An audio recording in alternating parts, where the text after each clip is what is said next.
அனைவருக்குமே வணக்கம். சற்று முன் கிடைத்திருக்கக்கூடிய ஒரு மிக மிக முக்கியமான செய்தி ஒன்று வெளியாகியுள்ளது. சற்று முன் உதயநிதியை தூக்க ஜனாதிபதி போட்ட உத்தரவு, போலீஸ் குவிப்பு, இது மாதிரி பார்த்தீங்கன்னா செய்திகள் வெளியாயிருக்கு. இப்போ பார்த்தீங்கன்னா சமீப காலத்தில் இருந்தே திமுகவில் ஒரு மிகப்பெரிய பிரச்சனைகள் நிறைய.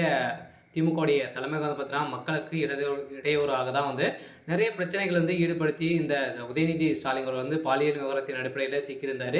இப்போ டாஸ்மார்க்குடைய நிறுவனத்தில் நடந்த ரெய்டின் அடிப்படையில் உதயநிதியுடைய வீட்டிலும் பார்த்தீங்கன்னா எக்கச்சக்கமான பணங்கள் கோடி கோடியாகி பார்த்தீங்கன்னா சிக்கிய சம்பவத்தின் அடிப்படையில் தான் இப்போ அவர்கள் பார்த்தீங்கன்னா இப்போ உதயநிதியை தொகுத்துக்காக பார்த்தீங்கன்னா ஜனாதிபதி அவர்கள் உத்தரவு போட்டு இருக்கிறதாக தகவல் வெளியாக இருக்குது. ஏன் அப்படின்னு பார்த்தீங்கன்னா திமுகவுடைய தலைமையகம் எந்த ஒரு உதயநிதி ஸ்டாலின் அவர் தவறுதல் செய்தாலும் கைதே இது வரைக்குமே பார்த்தீங்கன்னா அவர் கைதே செய்யலை. ஏன் அப்படின்னு பார்த்தீங்கன்னா தமிழகத்தில் அவங்களுடைய ஆளுங்கட்சியாக இருக்கக்கூடிய நிலையில் தான் இப்போ பார்த்தீங்கன்னா உதயநிதி ஸ்டாலின் அவர்களுடைய விஷயம் ஜனாதிபதிக்கு காதுக்கு போக இப்போ ஜனாதிபதி போட்ட உத்தரவின் அடிப்படையில் இப்போ அதிரடியாக உதயநிதி ஸ்டாலின் அவர்கள் கைது செய்யப்பட்டிருக்காரு. சில உதயநிதியுடைய வீட்டில் 2-3 நாட்களாகவே தொடர்ந்து ரைடுகள் நடக்குது இல்லையா. சென்னையில் பார்த்தீங்கன்னா 3-4 நாட்களாகவே ரைடுகள் நடக்குது. ஸோ இந்த ரைடின் அடிப்படையில் இன்று பார்த்தீங்கன்னா உதயநிதியுடைய வீட்டில் காலையில் பார்த்தீங்கன்னா நடந்தது. ஸோ இதன் அடிப்படையில் தான் எக்கச்சக்கமான ஆதாரங்கள் சிக்கிருக்கு. இந்த டாஸ்மார்க்குடைய நிறுவனத்தில் நடந்த ஊழலின் முக்கிய ஆதாரங்கள்லாம் பார்த்தீங்கன்னா அவருடைய வீட்டில் சிக்கிருக்கு. ஸோ இதன் அடிப்படையில் தான் எக்கச்சக்கமான பணங்கள் இப்போ பார்த்தீங்கன்னா அமலாக்கத்துறை கணக்குப்படி பார்த்தீங்கன்னா 1000 கோடிக்கு மேலே இதில் மெகா ஊழல் நடந்திருக்கு அப்படின்றத தான் பார்த்தீங்கன்னா அவங்க சொல்லியிருந்தாங்க.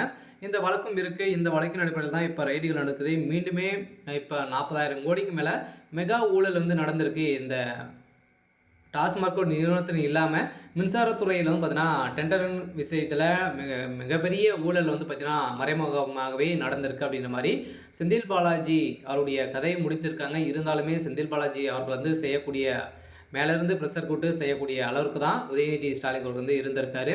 ஸோ இந்த நிலையில் தான் உதயநிதியுடைய வீட்டில் ரைடுகள் நடந்தது. இந்த ரைடின் அடிப்படையில் ஸோ எக்கச்சக்கமான பணங்களும் முக்கிய ஆவணங்களும் பார்த்தீங்கன்னா சிக்கிருக்கு. இருந்தாலுமே உதயநிதி ஸ்டாலின் அவர்களுக்கு செந்தில் பாலாஜி அவர்களுக்கும் இடையே நிறைய பிரச்சனைகள், நிறைய ஒரு சலசலப்புகள் ஏற்பட்டிருக்கு. இருந்தாலுமே இப்போ பார்த்தீங்கன்னா திமுகவுடைய தலைமையகத்திலேருந்து செந்தில் பாலாஜி அவர்கள் இன்னைக்கு சம்பவத்தின் அடிப்படையிலேருந்தே செந்தில் பாலாஜி அவர்கள் உண்மைகளை ஒப்புக்கொள்ள போகிறாரு அப்படின்ற மாதிரி பரவலாகவே பேசப்பட்டு வந்திருக்கு. ஸோ இந்த நிலையில் செந்தில் பாலாஜியும் அதேமாரி உதயநிதி ஸ்டாலின் அவர்களும் பேசிய ஆடியோ பார்த்தீங்கன்னா இப்போ லீக் ஆகிருக்கு. ஸோ இதெல்லாம் பார்த்தீங்கன்னா உதயநிதியுடைய கதை ஒட்டுமொத்தமாக முடித்திருக்கு. ஸோ எல்லாம் பார்த்தீங்கன்னா உதயநிதிக்கு அமலாக்கத்துறை கிட்ட பார்த்தீங்கன்னா ஜனாதிபதி உத்தரவு போட்டிருக்காங்க. சில விரைவில் அமலாக்கத்துறை கஸ்டடியில் உதயநிதி ஸ்டாலின் அவர்கள் கைது செய்யப்பட போகிறாரு.